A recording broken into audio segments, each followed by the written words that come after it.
በስመ አብ ወወልድ አሐዱ አምላክ አሜን። የአባቶቻችን አምላክ ቸርነት ባለቤት ቸሩ እግዚአብሔር ከዚህ ሰዓት ከዚህ ዕለት ያደረሰን ቅዱስ ስሙ የተመሰገነ ይሁን። እንዴት አላችሁ? እንዴት ሰነበታችሁ? ቸሩ አምላካችን መድኃኒታችን ኢየሱስ ክርስቶስ ለአምላክነቱ እንደሚገባ ቅዱስ ስሙ የተመሰገነ ይሁን።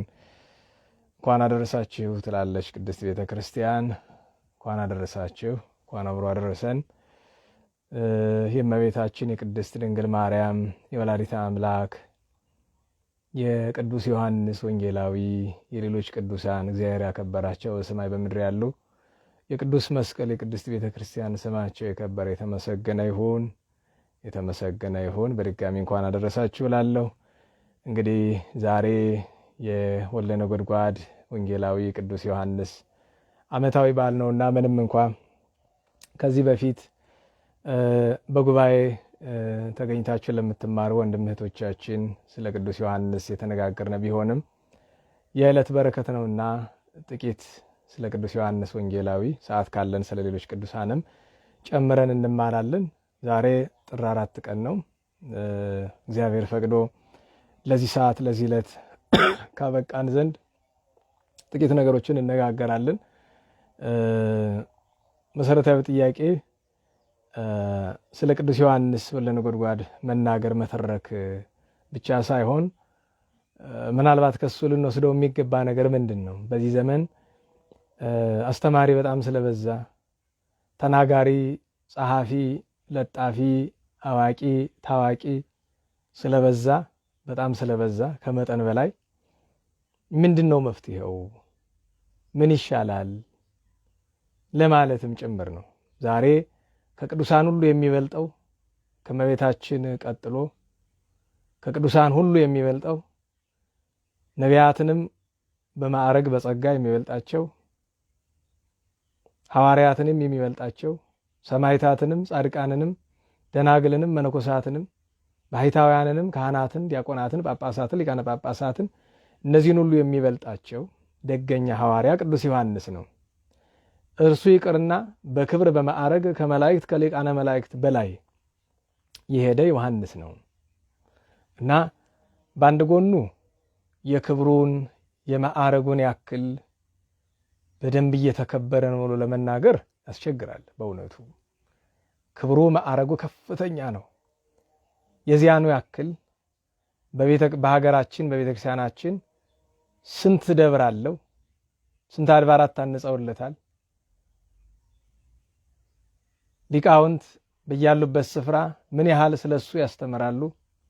መጻሕፍትስ እንደ ወልደ ነጎድጓድን ቅዱስ ዮሐንስን በተመለከተ ስንት መጻሕፍት ተጽፈዋል? እንኳን ሌላ ቢቀር ገድሉ ድርሳኑ ይኖር ይሆን? አለን? አይታችሁ ታውቃላችሁ? የቅዱስ ዮሐንስ ገድል የሚል ገድለ ቅዱስ ዮሐንስ፣ ያው ገድለ ሐዋርያት ያለውን ማለት አይደለም። ገድለ ሐዋርያት የሚባል መጽሐፍ አለ። እዚያ ገድለ ሐዋርያት መጽሐፍ ውስጥ ያሉ ነገሮች አሉ። ነገር ግን ለብቻው የራሱ ገድል ነበረው። ለምን ጠፋ? መቼ ነው የጠፋው? እንዴት ነው የጠፋው?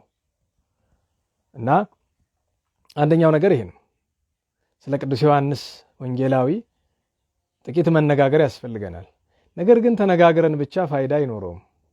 በረከት ማግኘታችን ጥሩ እያለ ነገር ግን አሁን ያለንበትን ሁኔታ ለተመለከተ ሰው ተግሳጽ ምናምን እንዳትጠብቁ። ተግሳጽ የለም። ይሄ ወቅታዊ ጉዳይ አንስቶ መነካካት ለጊዜው የለም፣ ለዛሬ አያስፈልገንም።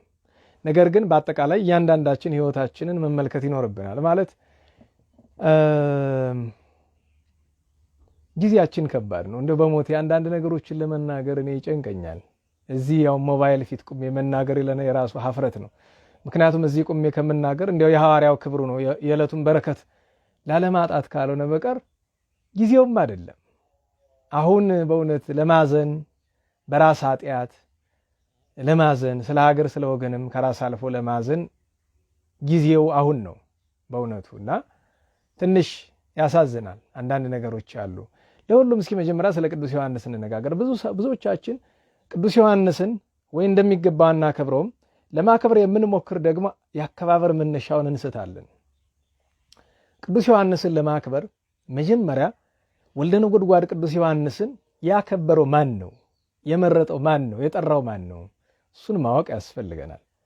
አብዛኞቻችን አዎ እግዚአብሔር ነው እንላለን።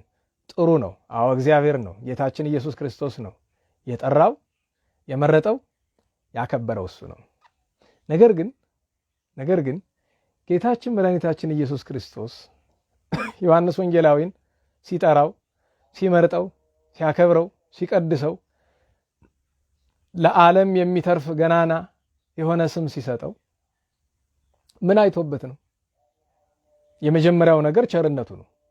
እግዚአብሔር ለሁሉም ፍጥረት ቸር ነው፣ እሱን ሳንዘነጋ። ነገር ግን እግዚአብሔር ሐዋርያቱን ቅዱሳን ደቀ መዛሙርቱን የመረጠባቸው ምክንያቶች አሉ። እሱን ማወቅ ያስፈልጋል። ጌታችን ኢየሱስ ክርስቶስ እግዚአብሔር ነው። በነገራችሁ ላይ ሰሞኑን በጣም ከምትከተሏቸው ሰዎች መካከል አንዱ የፕሮቴስታንት የመናፍቃን ትምህርት እያስተማራችሁ ብዙዎቻችሁ ዝም ብላችሁ ትሰሙታላችሁ። እገሌ ነው አይደለም። ደግሞ የሚገርማችሁ ቤተክርስቲያን ያስቀመጠችው አስተማሪም አይደለም፣ አንድ ተራ ቲክቶከር ነው። በዚህ ዘመን መቼም ከአንድ የጉባኤ መምህር በላይ አንድ ቲክቶከር የበለጠ ይደመጣል፣ የበለጠ ይሰማል። ተከታዩ ብዙ ነው። በተለይ ኦርቶዶክሳውያን ማንን እንደምንሰማ እንኳን ለይተን አናውቅምና ይኸውላችሁ ስለ ቅዱስ ዮሐንስ ወልደ ነጎድጓድ ለመናገር መጀመሪያ ስለ ጌታችን ኢየሱስ ክርስቶስ መነጋገር ያስፈልጋል። ሁለት ነገር። አንደኛ ሁልጊዜም የማንረሳው ጌታችን ኢየሱስ ክርስቶስ ማን ነው? እርሱ እግዚአብሔር ነው። ስጋችን የተዋሃደ ስጋችን ፍጹም የተዋሃደ ከመቤታችን ነፍሷን ስጋዋን የተዋሃደ ነገር ግን በዚያ ምክንያት እግዚአብሔርነቱን ያለቀቀ አሁንም እግዚአብሔር ነው። ፍጹም አምላክ ፍጹም ሰው ነው። ሃይማኖታችን ተዋሂዶ በተአቅቦ አይደለ?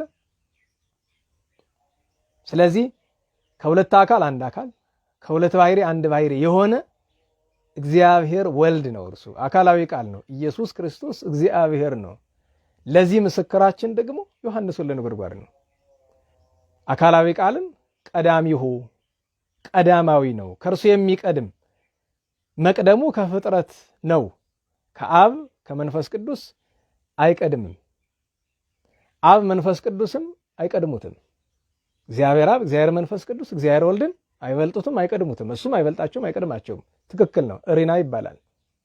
ይህንን ማወቅ ያስፈልጋል። ስጋችን ስለተዋሃደ አማላጅ ሊባል አይችልም። እኛን ለማዳን ባደረገው ስራ ተዋርዶውን እኛን ለማዳን ያደረገውን ነገር ተደግፎ ክርስቶስ መድኃኒታችን ኢየሱስ ክርስቶስን መድኃኒታችን ፈጣሪያችንን አማላጅ ማለት ነውር ነው። ብዙ ሰዎች ኢየሱስ ጌታ ነው ሲሉ ትሰማላችሁ። ይኸውላችሁ የኢትዮጵያ ኦርቶዶክስ ተዋሕዶ ቤተክርስቲያን ኢየሱስ ጌታ ነው የማትል ለምን ይመስላችኋል? የኢትዮጵያ ኦርቶዶክስ ተዋሕዶ ቤተክርስቲያን ኢየሱስ ክርስቶስን የሰማይ የምድር ፈጣሪ ከሱ በላይ ማንም የሌለ የሁሉ አምላክ የሁሉ ጌታ የፍጥረት ሁሉ አምላክ የፍጥረት ሁሉ ጌታ ብላ ነው የምታምን። አምላክ የሚለውን በነገራችሁ ላይ አንድን ሰው ኢየሱስ ጌታ ነው ሲላችሁ ከቃሉ ችግር የለብንም እኛ። ኢየሱስ ጌታ ነው ጌትነት። ነገር ግን ጌታ ነው የሚል ሰው አብሮ አንድ ቃል መጨመር አለበት፣ አምላክ የሚለው። ለምን? ጌትነት ያምታታል፣ ለፍጡርም ስለሚሰጥ ማለት ነው ቃሉ። በእርግጥ አምላክ የሚለው ለፍጡር ተሰጥቷል፣ ግን በጸጋ ተብሎ ነው፣ የጸጋ ነው። ስለዚህ ኢየሱስ ክርስቶስ ጌታዬ አምላኬ። ቅዱስ ቶማስን አስታውሱት። ይህንንም የጻፈልን ወልደ ነጎድጓድ ቅድም ቀዳሚሁ ብሎ ቀዳማዊነትን የነገረን ያ ቀዳማዊው ከፍጥረት ወገን የማይናጸር እግዚአብሔር የሆነ ያ ቀዳማዊ አካላዊ ቃል ወልደ እግዚአብሔር ስጋ ሆነ ወሐደረ ላዕሌነ ስጋ ሆነ ማለትም የሰውን ባህሪ ተዋሃደ ብሎ አስተምሮ ነው። ኋላ ደግሞ በምዕራፍ 20 ላይ ምዕራፍ 1 የነገሩን በምዕራፍ 20 ላይ ቅዱስ ቶማስ ትንሣኤውን ተጠራጥሮ ኖሮ ሲያገኘውና ጎኔን ዳስ የእጄን ችንካር ተመልከት ብሎ ሲሉ አምላክነቱን ሲረዳ ምንድነው ያለው? ወይ ቢሎ ቶማስ እግዚእ ወአምላኬ። ይኸውላችሁ እችናት እምነት ጌታዬ ብቻ አይደለም አምላኬ።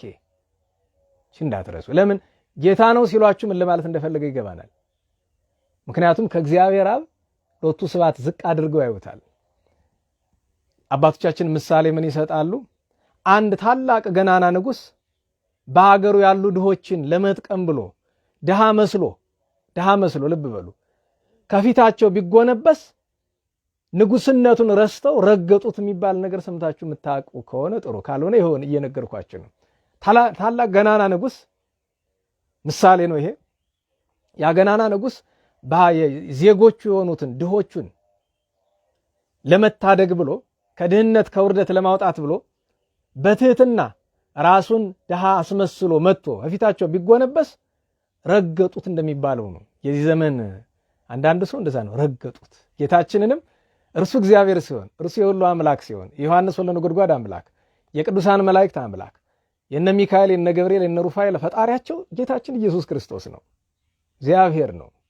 አብ ወልድ መንፈስ ቅዱስ በሶስት ስም ሶስት አካላት ሶስት ግብር አንድ አምላክ ብለን እናምናለን። አብ ወልድ መንፈስ ቅዱስ አንዱ ከአንዱ አይበልጥም አይቀድምም። አንዱ ከአንዱ አይዘገይም አያንስም። ትክክል ናቸው። እሪና ብያቸዋለሁ ቀደም እና ጌታችን ኢየሱስ ክርስቶስ ፍጹም አምላክነቱን ሳያምኑ ፍጹም ሰውነቱን ማመን እንዴት ይቻላል? ሁሉንም በአንድነት ነው የምናምን። ጌታችን ኢየሱስ ክርስቶስ ፍጹም አምላክ ፍጹም ሰው ነው፣ እግዚአብሔር ነው። ደግሞ ስጋችን ተዋሂዷል። ይህንን ምክንያት አድርገን እሱን ዝቅ ማድረጉ ተገቢ አይሆንም። ለሁሉም ስለ ቅዱስ ዮሐንስ ወልደ ነጎድጓድ ለመናገር ዮሐንስ ወልደ ነጎድጓድ 70 ዘመን ለፍቅሩ ስለተቃጠለለት ስለ ጌታችን ኢየሱስ ክርስቶስ እግዚአብሔርነት፣ የባሕርይ አምላክነት፣ ፈራጅነት ማወቅ፣ መማር፣ ማስተማር፣ መናገር፣ መኖር ያስፈልጋል። እሱን ማወቅ አለብን። አንድ ሁለተኛ ይሄ ቸር አምላክ መድኃኒታችን ጌታችን ፈጣሪያችን ኢየሱስ ክርስቶስ ቸሩ አምላክ ዮሐንስን ጓደኞቹን ለምን መረጣቸው? እንዴትስ መረጣቸው? አሁን ብዙ ሰው እግዚአብሔር መረጠ ሲባል አዳላ ማለት አይደለም። ለመመረጥ የበቁትን ይመርጣል። ለዚያ ተገብተው የተገኙትን የሐዋርያት ምንድን ነው ያስመረጣቸው የሚለውን አባ ሕርያቆስ በቅዳሴ ምን ይላል? ናጥሬንከ አፍቅሮ ወየዋሃተ ከመ ሐዋርያት። ሐዋርያት እንዲመረጡ ያደረጋቸው ሁለት ነገር ነው ይላሉ አይደል አባቶቻችን። እምነታቸውን ጋሻ አድርጎ እምነታቸውን መሰረት አድርጎ ፍቅርና የዋህነት ጌታችን ማመናቸው ብቻ አይደለም፣ እምነታቸውን ጋሻ ዳኛ መሰረት አድርጎ ፍቅርና የዋሃት ነው። አሁን በዛሬ ዘመን ሐዋርያትን እንዳንመስል እንደ ቅዱስ ዮሐንስ እንደ ቅዱሳን ሐዋርያት እንዳንመረጥ ትልቁ ችግራችን እንደዚህ አይደሉ? እምነት ፍቅርና የዋሃት የለም። እንዲያው ተፈልጋ አትገኝም። እንዲያው ከምዕመናን ዘንድ እምነት የዋሃት አልፎ አልፎ ይገኛል። እነዚህን ያስመረጧቸው እምነት ማመን በጌታችን። በነገራችን ላይ ብዙ ሰው ክርስቲያን ነኝ ኦርቶዶክሳዊ ነኝ በጌታችን በኢየሱስ ክርስቶስ አምናለሁ ይላል። አይ ባፍህ እንደምትለው ቀላል አይደለም። በነገራችሁ ላይ አንድ ቀን ለልጆች እያስተማርኳቸው እዚህ ላሉ ለተማሪዎቻችን ስናስተምር አንድ ነገር አልኳቸው። አንድ ሰው አምናለሁ በማለት የክርስቶስ የእግዚአብሔር ሊሆን አይችልም። እንኳን ሌላ አልኳቸው። ብዙ ሰው ራሱን መዝሙር ላይ አስጠልሎ የተቀመጠ ብዙ ሰው አለ። ምስጋና መልካም ነው። ቅዱስ ዳዊት ሰብህዎ ለእግዚአብሔር እስመ ሰናይ መዝሙር፣ ምስጋና መልካም ነውና እግዚአብሔርን አመስግኑ ይላል በመዝሙር 146 ቁጥር 1 ላይ። ነገር ግን ምስጋና ምን እንደሆነ እንኳ በዚህ ዘመን በጣት የሚቆጠር ሰው ብቻ ነው የሚያውቅ። ምስጋና ምን እንደሆነ እንኳ አናውቅም። 10 ካሴት ያወጣ 8 ካሴት ያወጣ ምስጋና ምን እንደሆነ የማያውቅ ሰው ማየት ያሳዝናል። ምስጋናን ሸቀጥ መድረክ ላይ ቆሞ ድምፅ ማጓያ ይዞ የሆነ ስቱዲዮ ገብቶ መቀረጽ የሚመስለው ሰው አለ። ምስጋና ምን እንደሆነ እንኳ ያልተረዳ ክርስቲያን ሆነን እንደምን እንዘልቀዋለን ወገኖች? ከምስጋና ብሰው እንኳ ምስጋና ምን እንደሆነ እንኳ ያልተረዳን ማለት ነው። እና ምንድነው ያልኳቸው? እችን ነገር ልብ ብላችሁ ያዟት። እኔ አምናለሁ ብለህ አታውራ። ምክንያቱም ከአንተ ይልቅ በእምነት አብዛኞቻችን ሰይጣን ይበልጠናል። እኔ አይደለሁም ብለው መጽሐፍ ነው። ብዙዎቻችን በዚህ ዘመን ያለን በተለይ በመድረኩ ያለን ሰዎችን በእምነት ሰይጣን ይበልጠናል። ለምን? አጋንንትኒ ያአምኑ ይልና ቅዱስ ያዕቆብ በመልእክቱ ወይ ርዕዱ ምዕራፍ 2 ላይ ተመልከተው። አየው ጌታችን ኢየሱስ ክርስቶስን እግዚአብሔርን ከማመን አልፈው አጋንንት እንኳ ይላል ይንቀጠቀጣሉ ይላል። አሁን አንተ የጌታችን ኢየሱስ ክርስቶስን ስም ትፈራለህ? ታከብራለህ? ማን አለ እስቲ እንዲሁ በሞቴ እንዲሁ የጌታችን ኢየሱስ ክርስቶስ ስሙን ሲሰማ ሰውነቱ የሚረድ የሚንቀጠቀጥለት በፍቅር በፍርሃት አለ? አንድ ሰው በተለይ መድረኩ ላይ ሌላውን እንተው፣ መድረኩ ላይ የቤተክርስቲያን አውደ ምሕረት ላይ ለዛ ነው አንድ አባት መጥተው አይ የቤተክርስቲያን አውደ ምሕረት ቤተክርስቲያን እግዚአብሔር ይሁንሽ ቀድሞ መግቢያ አጥቶ የነበረ ጠላት ዛሬ መድረክሽን መጫወቻ አደረገው እና አስባችሁታል? ሰው ከአጋንንት ከሰይጣን እንኳን ያልተሻለ ሆኖ በድፍረት ወደ አደባባይ መውጣት እኔን ጨምሮ እንቀፋለን እኮ። በነገራችሁ ላይ እኔ ራሴን ሳስበው ይቀፈኛል፣ ለራሴ መልሶ ሰብዕናዬ ይቀፈኛል። ትልቁ ጥፋታችን አውደ ምሕረት መውጣታችን የብዙዎቻችን። ለምን ከአጋንንት የተሻለ እንኳን እምነት ሳይኖረን አጋንንት የጌታችን ስም ሲሰሙ ይፈራሉ፣ ይንቀጠቀጣሉ። እኛ በደለኞች ስንሆን ስሙን አንፈራም። ሁለተኛ ነገር መዝሙር በመዘመር ሰብሰብ ብሎ የሆነ ድግስ የመዝሙር ድግስ በማዘጋጀት እግዚአብሔርን የምናስደስት ቤተክርስቲያን የምንጠቅም ለራሳችን በረከት የምናገኝ ይመስልን ሰው አለ። ታውቃላችሁ ብዙዎቻችን በምስጋና በመዝሙር ራሱ ሰይጣን እንደሚበልጠን። ሰይጣን እኮ ይዘምራል። አታውቁም? ይሄን እስኪ ካላወቃችሁ ዛሬ ልንገላችሁ። መጽሐፈ ስነ ፍጥረት የሚባል መጽሐፍ አለላችሁ። እዚህ ከኋላ ላይ ያለች መጽሐፈ ስነ ፍጥረት የሚባል መጽሐፍ አለ። የኢትዮጵያ ኦርቶዶክስ ተዋሕዶ ቤተክርስቲያን ትንሣኤ ማሳተሚያ ድሮ በደህናው ዘመን ያሳተማት መጽሐፍ ቤተክርስቲያን።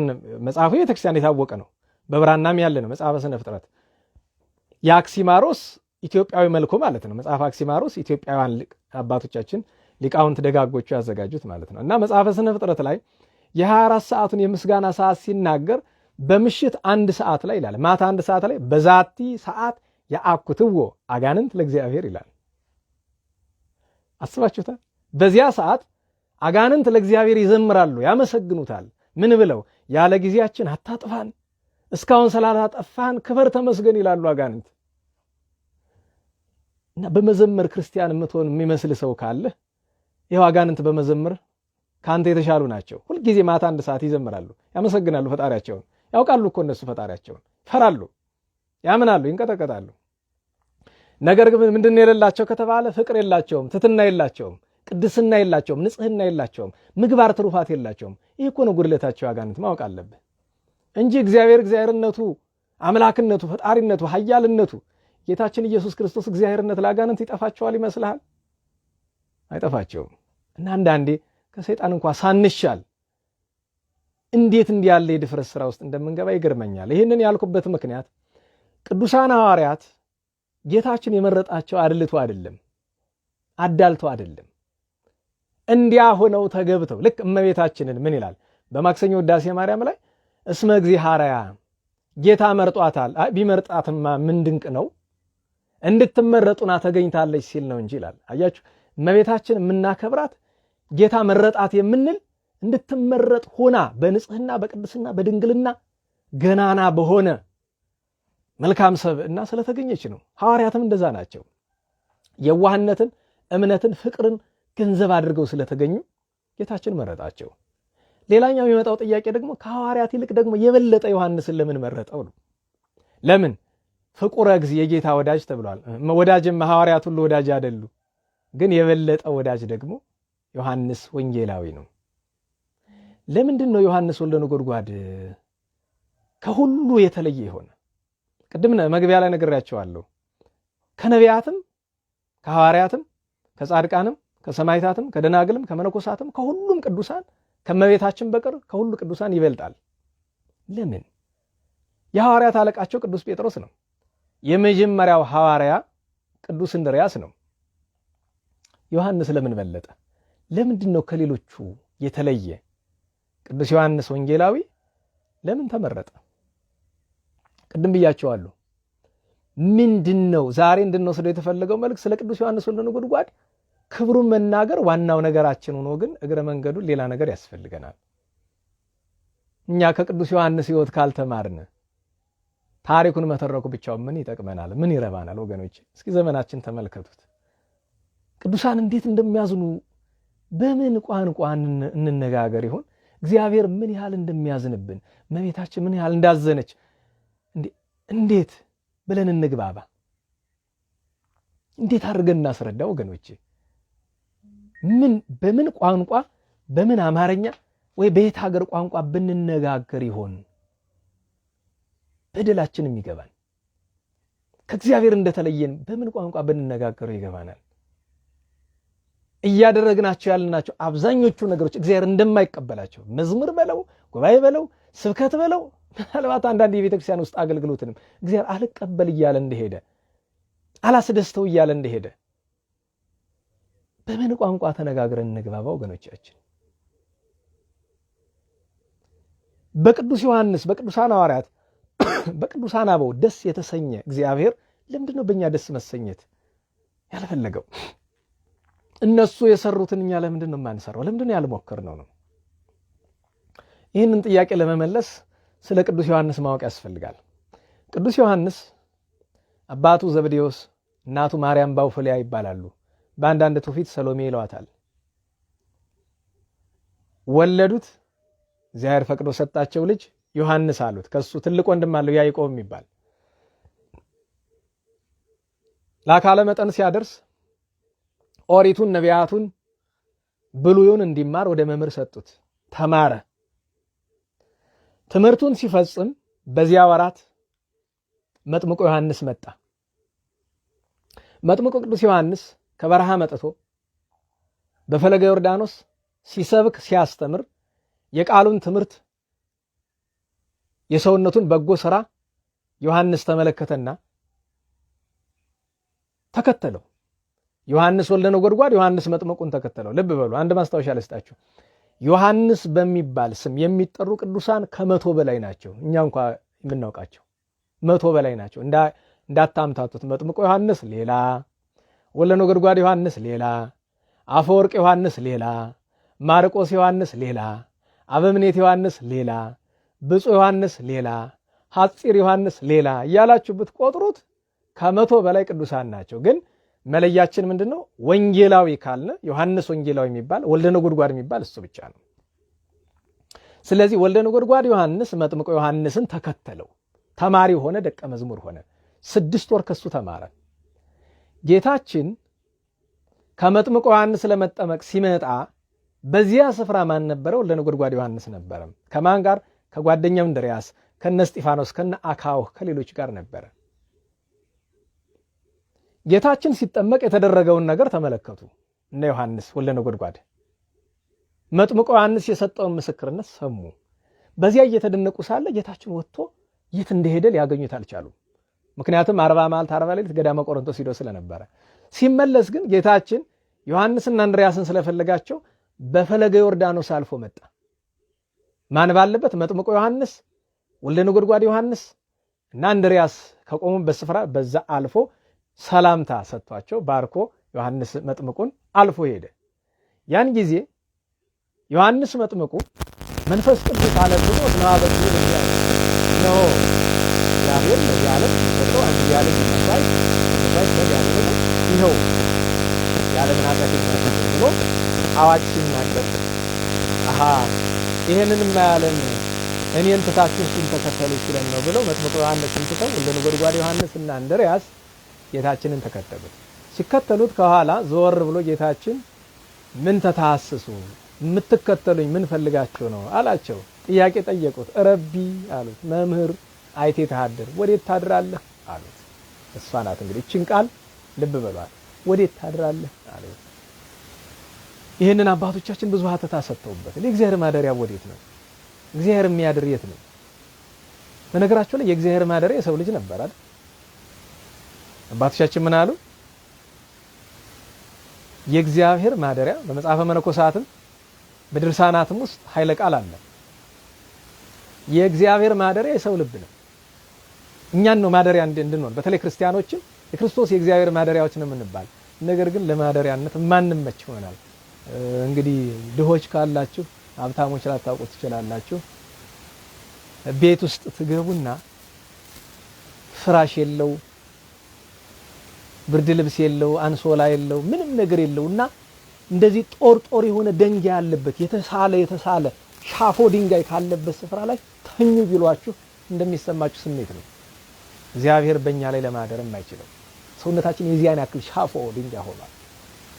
የማያስተኛ የማያስጠጋ የማያስቀርብ የኃጢአታችን ጠረር ቆሻሻነቱ ከህዝብ መጸዳጃ ቤት ይከፋል።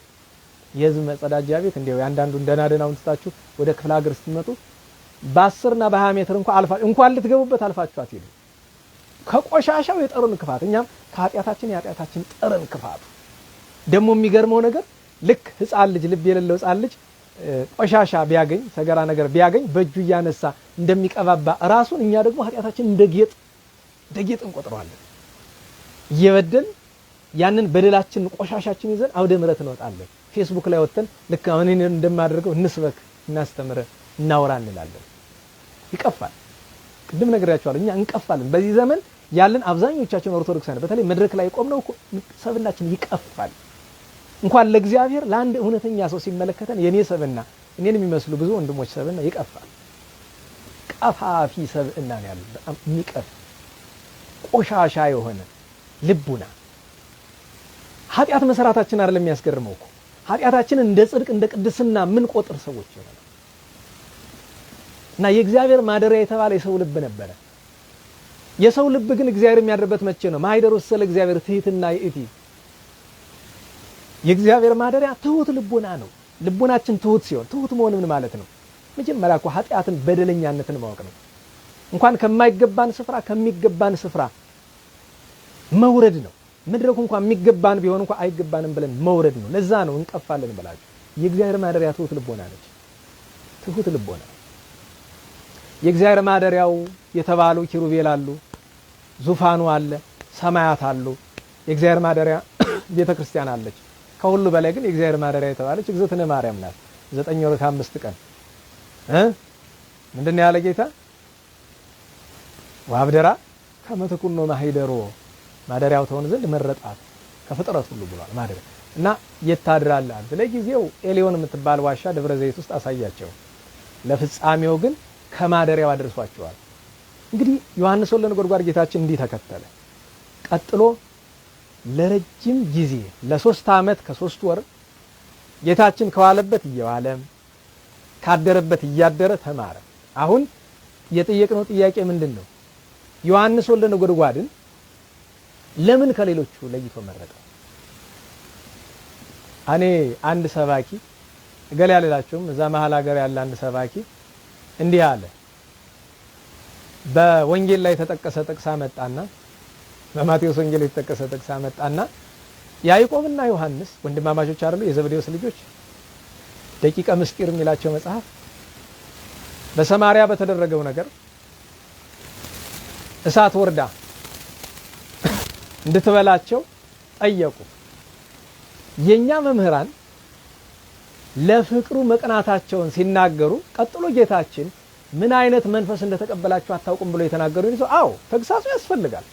ነገር ግን መዘንጋት የሌለብን ነገር ያኔ ገና መንፈስ ቅዱስ አልወረደላቸው። ያኔ ገና የልጅነት ጥምቀት አልተሰጣቸው። ልጅነት አላገኙም። የመንፈስ ቅዱስን ሀብት አልለበሱም ገና። ያንን ያሉት በሁለት ምክንያት ነው። ወዲህ ለጌታችን ለኢየሱስ ክርስቶስ ፍቅር ከመቅናት የተነሳ ነው። ወዲያ ደግሞ የአዲስ ኪዳንን ሕግ ካለመረዳት ነው። ይህንን ምክንያት አድርጎ አንድ ሰባኪ ዮሐንስና ያዕቆብን ቢነቅፋችሁ አያስገርምም? በነገራችሁ ላይ ደግሞ ይህንን ያለው እኮ ከወልደ ነጎድጓድ ቤተክርስቲያን ላይ ነው። እዛው ራሱ ወደብሩ ማለት ደግሞ ሌላኛው ደግሞ እንዲህ ብሎ ጻፈ።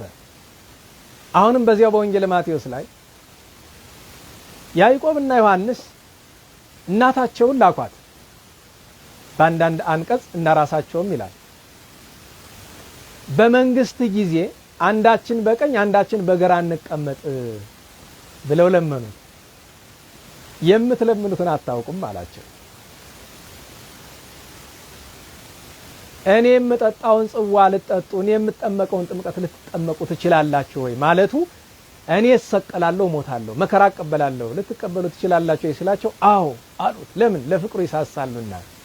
ጌታችን ምን አላቸው? አዎ የምጠጣውን ጽዋ ትጠጣላችሁ። በቀኝና በግራ መቀመጥ ማለትም በቀኝና በግራ መሰቀል ግን አባቴ ለፈቀደላቸው ለጥጦስና ለዳክርስ ነው እንጂ እናንተ አይደለም። እና ከዚህ ስብከት ከዚህ ትምህርት ውስጥ ለጌታችን ፍቅር መሳሳታቸውን ማየት ስንችል እነሱን ለመንቀፋፍን መክፈት ትልቅ በደል። መንፈስ ቅዱስ ሲርቅ ነው ሰው እንደዚህ የሚሆነው። እና አንድ ምን አገኘን? ቅዱስ ዮሐንስ ለየት የሚያደርገው ከሌሎች ሐዋርያት ምንድነው? ለጌታችን ፍቅር ይሳሳል። አየህ፣ ለፍቅሩ ዛሬ አንተ የሆነ ነገር መናገር ስትፈልግ እግዚአብሔርን ይከፋዋል ትላለህ? አንቺ እግዚአብሔርን ይከፋዋል ትያለሽ? አይደለም። እንደዚህ ብልስ እገሌ ቢከፋው እግዚአብሔርማ አረማን ተዝ ብሎ እግዚአብሔርንማ መድኃኒታችን ኢየሱስ ክርስቶስ ፈጣሪያችንን አረማን ተዝ ብሎ እንዲህ ባረግ ጌታዬ አምላኬ ፈጣሪ ኢየሱስ ክርስቶስ ይከፋዋል። ጌታዬን ከሚከፋው እኔን ይክፋኝ። ማንንም ሰው የፈለገ ይክፋው፣ እኔ ሐቁን ነው የምናገረው የሚል ሰው ስንት አለ። እና ለፍቅሩ መሳሳት ምን ማለት እንደሆነ በኋላ ታዩታላችሁ። ለፍቅሩ መሳሳቱ መገለጫው ምንድነው? አንደኛ ቅድም የነገርኳችኋል። የሰማርያ ሰዎች አልቀበሉ ሲሉ እሳት ወርዳ ትብላቸዋል። ኤልያሳዊነት ይባላል። ይሄ አይነቀፍም እኮ ኤልያሳዊነት። ለእግዚአብሔር ፍቅር መቅናት እኮ ከኤልያስን የተማርነ ከነብዩ ቅዱስ ኤልያስ። ሁለተኛ እኔም መጠጣውን ጽዋ ልትጠጡ ማለትም እኔም ሞተው ሞት ልትሞቱ ትችላላችሁ ይስላችሁ፣ አዎ እንችላለን ካንተ ጋር እንሞታለን ብለዋል። ሁለት መገለጫ። ሶስተኛ የፍቅሩ መገለጫ ዮሐንስ ወልደ ነጎድጓድ ለጌታችን ፍቅር እንደሚሳሳ መገለጫው ምንድነው? ጌታችን መከራ ሲደርስበት አልለይም ብሎ ሁሉ ሲበተኑ እሱ አለ። ልብ በሉ፣ ጌታ ሲያዝ አለ፣ ሲወስዱት አለ፣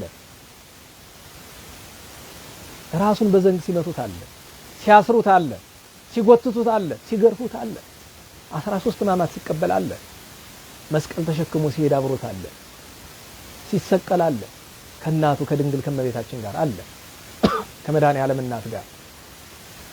ይህ አይደለ ፍቅሩ መሳሳት ማለት? ይሄ እኮ ነው መስቀል ላይ ቆሞ ያለቀሰው ለቅሶ ቅዱሳን እስካሁን ችለውት አያውቅም ከመቤታችን በቀር ይባላል።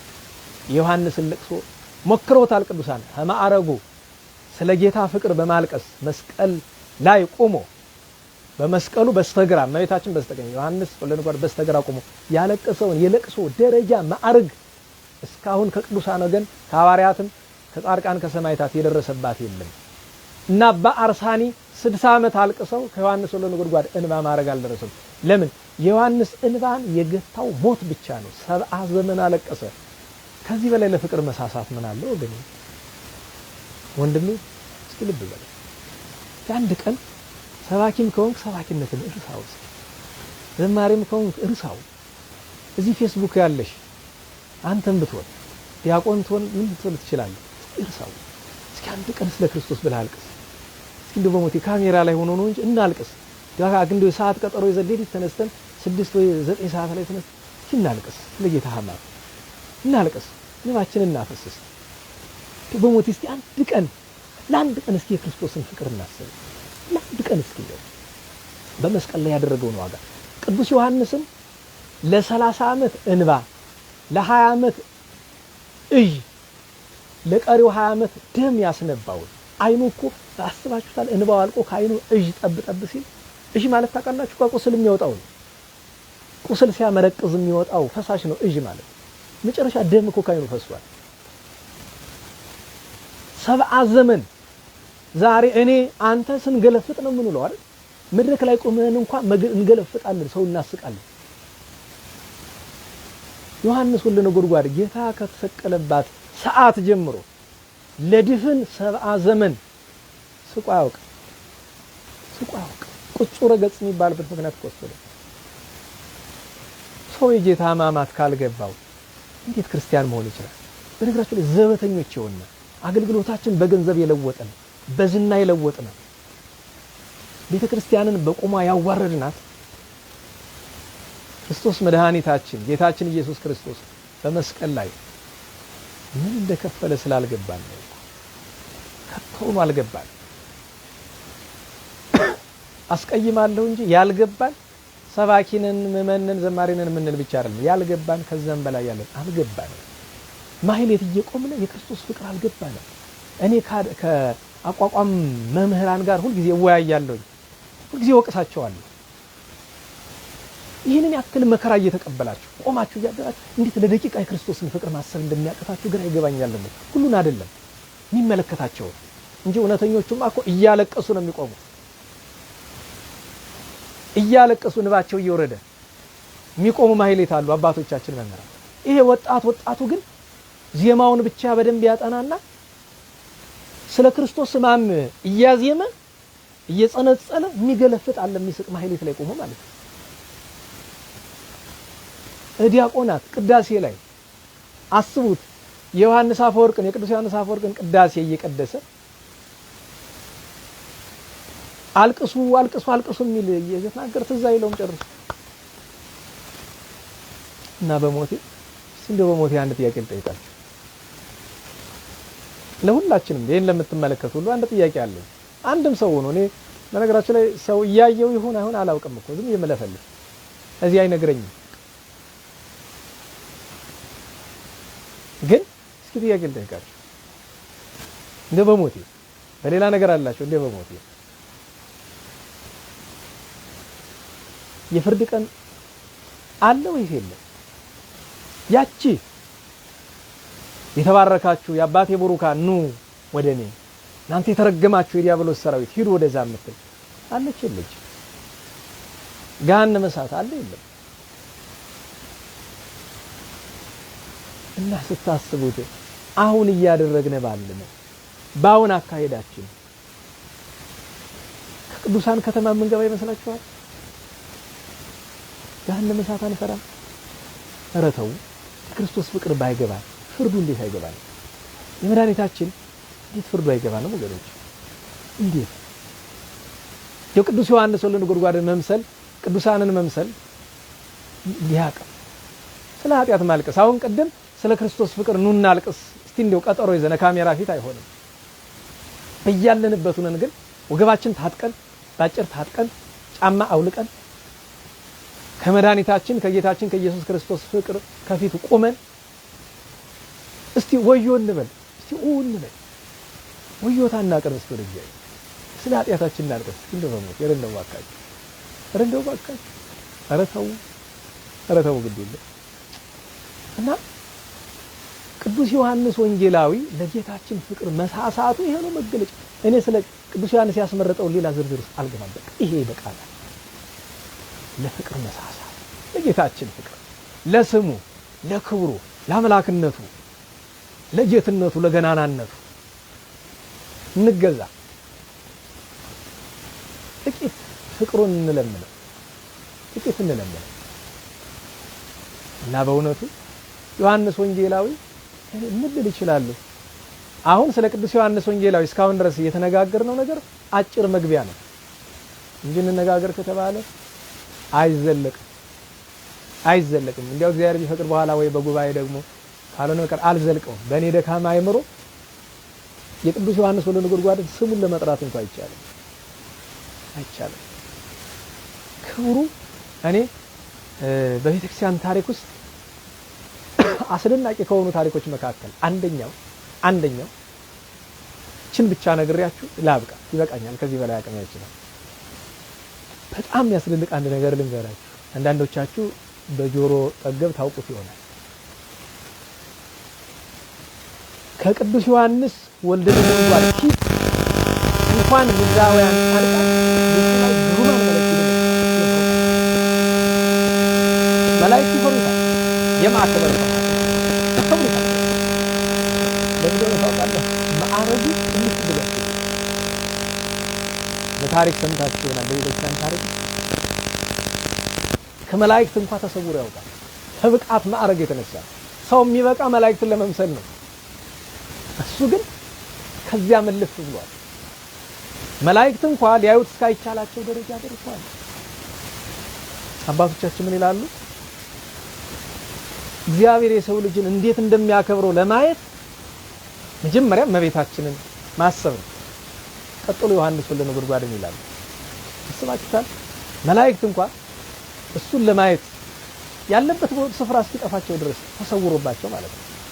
ከዚያ ማዕረግ ደርሰዋል። እና በእውነቱ ዛሬ በዚህ ቅዱስ በዚህ ፍቁር በዚህ ተወዳጅ ሐዋርያ ዓመታዊ ክብረ በዓል ላይ ራሳችንን እናስበው፣ እንዘን፣ ጌታችን ፍቅሩን እንለምነው። እመቤታችን ኧረ የልጅሽን ፍቅር አሳድርብኝ፣ ኧረ የልጅሽን ልውደደው። መድኃኒታችን ፈጣሪዬን ላንቺ ልጅሽ ነው፣ ለኔ ፈጣሪዬ ነው፣ አምላኬ ነው። ጌታዬ ነው፣ መድኃኒቴ ነው። ኧረ ልውደደው፣ ኧረ ፍቅሩን እንላለን። እና በእውነቱ እንግዲህ ከረጅም ባጭር ከሙሉ በክፍል ባጭር ይህንን ብያለሁ። ከዚህ በላይ ያለውን ለሌላ ጊዜ መድኃኔዓለም ያገናኘን። ይሄ ቅዱስ ሰው ወንጌሉን ጽፎ 3 መልእክት ጽፎ ራእዩን የዓለም ፍጻሜ አይቶ ዛሬ ማንም ሰው እንደ ልቡ እንደሚተረጉመው አይደለም። የራእይ ትርጉም መንፈስ ቅዱስ ያደረበት ሰው ብቻ ነው ሊረዳው የሚችል እና ይህን ሁሉ አድርጎ በ90 ዓመቱ ጌታ ባረገ በ70 ዘመን ተሰውሮ እግዚአብሔር ካኖሮ ቦታ ብዙ ሰዎች ብሔረ ሕያዋን ገብቷል ይላሉ። ቅዱስ ዮሐንስ ወልደ ነጎድጓድ የት እንዳለ የሚያውቅ እግዚአብሔር እና እመቤታችን ናቸው። እሱ ከወደደበት ስፍራ ኑሮታል። አልሞተም፣ ገና ይመጣል። ከወደደበት ስፍራ ኑሮታል። ከዚያ አለ አይባልም። እንዲያው ለልማድ ይባላል ብሔረ ሕያዋን። ለዚያ ዮሐንስ ወንጌላዊ ወልደ ነጎድጓድ ያለበትን ስፍራ እግዚአብሔር እመቤታችን ናቸው የሚያውቁ የአምላክ እናት በሰጣት ጸጋ እና በእውነቱ እንደዚያ ነው። አንዳንዶቻችሁ ድምጽ እያላችሁ ነው። እኔ አይታወቅም እንግዲህ እዚህ የመለፈልሳውን እንደዚህ ያለ ነገር አሁን ሲስተም ምናምን ያው የቴክኖሎጂ እውቀት የሌለኝ ሆኖ ሳይሆን ግን ቃለ እግዚአብሔር ከጀመርኩ በኋላ ብቻዬን ነኝ እንግዲህ የምታዩት ቤትና እገሌ ያስተካክለኝ እንደዛ ምለው ነገር የለኝም። እንዲያውም መብራቷም የሚገርማችሁ ነገር መርቅ ያለውኝ እኔ የሰው ንብረት የምጠላውን ያክል ለአገልግሎት የሚሆን ነገር ግን ሰሞኑን ለቅዱስ ዳዊት የመጣች አንዲት እህታችን ከእንግሊዝ ሊድስ እቺ አሁን እዚህ የምነጋገርበት ብርሃን አላት በጎኗ እቺ ሞባይሉን የምትሸከመው ነገር ስቲኳ ብርሃን አላት የራሷ እና መብራቱ ይጠፋ ምንም አያስጨንቅም። ጥሩ ነው እና እሷ ጥሩ ጠቅማለች እና መድኃኔዓለም ይስጥሽ፣ የታመሙ ወገኖችን መድኃኔዓለም ይፈውስልሽ፣ የሁላችንም ይማረን። እንደገና ደግሞ መጨረሻ እንዲከረሳት ነገር ግርግር አትበሉ በመሆኑ እንደ በሁሉ ነገር ግርግር ላችሁ ርዕስ አላነሳም። እዚህ ምናምን አዲስ አበባ ምናምን ግን እኛ አካባቢ አሁን የቆላ ድባ ምናምን የሚባል ነገር ሰማላችሁ አይደል? ትክክል። እዚህ ደንቢያ እኔ ዝርዝር ውስጥ አድርገናል። ግርግር አትበሉ፣ አያስፈልጋችሁ። ተውት፣ ግድ የላችሁ። እግዚአብሔር ከፈቀደ አንድ ቀን ዝርዝሩን እነግራችኋለሁ። ግን ግርግር አትበሉ። በቃ አሁን በርሜል ጊዮርጊስ ነበረ እንደ በርሜል ጊዮርጊስ ሲባል ከረሞ አሁን ደግሞ ቆላ ድባ የሚባል መጣ። አንዳንዱ ቃጥለ ማርያም፣ አንዳንዱ ስውሯ ማርያም። እባካችሁ እንዴ ተረጋጉ፣ ባካችሁ እንዴ ያላችሁበት ደብር ላይ ተቀመጡ፣ አትዙሩ። እንኳን ይሄ ፋሽኑን አዳዲሱን ነገር አልኳችሁ ወደ ነባሮቹ ገዳማት እንኳን በጣም ግርግር አትበሉ። እንደ ላሊበላ እንደ አክሱም ያለ ስፍራ ካልሆነ በቀር ገዳማትን ግርግር። አሁን ላሊበላ፣ አክሱም፣ ግሸን ምን ታላላቅ የገዳምነት ማድረግ ያላቸው ቢሆን ግን ከተማ ናቸው፣ ህዝባውያን የሚኖሩባቸው ናቸው ሶስቱ። እዚያውን እንዳፈቀዳችሁ ብትሄዱ ችግር የለው። ገዳማት ውስጥ ግን ግርግር አትበሉ። ይሄ ደግሞ አዲስ ጸበል እዚህ ወጣ። እኔ ግራ የሚገባኝ ነገር አሁን አዲስ አበባ ያላችሁ ምን ቆላ ድባ ድረስ ምን በርሜል ጊዮርጊስ ያስመጣችኋል? ደብረ ሊባኖስ ያለው የአቡነ ተክለ ሃይማኖት ጸበል ያንን ረግጣችሁ አሁን በርሜል ጊዮርጊስ ከደብረ ሊባኖስ በምን ሊበልጥ ነው? እዚህ አሁን ቆላ ድባ የምትሉት አዲስ መጣ የተባለው ደብረ አሁን ከአዲስ አበባ ደብረ ሊባኖስ እንትታችሁ ወደ ስትመጡ አታፍሩ? ይቀፋል።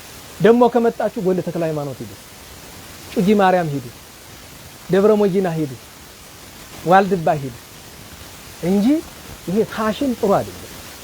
ፋሽን ጥሩ አይደለም፣ ነውር ነው። እናችን እቆማለታችሁ ዝርዝር ከፈለጋችሁ አንድ ቀን እንመለስበታለን። ለቆላ ድባ ብቻ ሳይሆን ስለ ብዙዎቹ ማለት ነው።